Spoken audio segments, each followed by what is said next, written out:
There is a chart that is worrying those involved in the COVID vaccine rollout here in the US, and it is this one.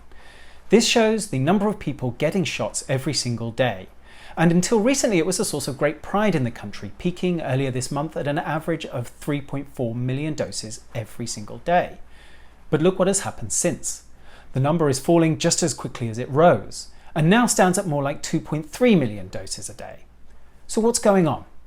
One explanation is that people have become more nervous about getting vaccinated, since a handful of people encountered serious illness after getting vaccinated with the Johnson & Johnson vaccine. And it is certainly true that the beginning of the drop-off coincides with the point at which US regulators put the J&J vaccine on pause while they investigated further. But while confidence in J&J's particular vaccine does seem to have dropped, the overall willingness of Americans to get vaccinated does not, polls suggest. Instead, what seems to be happening is we're simply reaching the end of the group who are most eager to get vaccinated, those people who are willing to drive for hours to do so.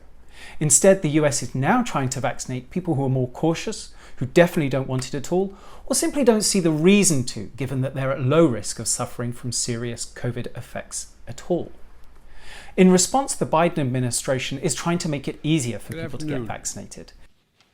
Today, we know that many adults have not been vaccinated because they have found it too confusing or too difficult or too inconvenient to get a shot.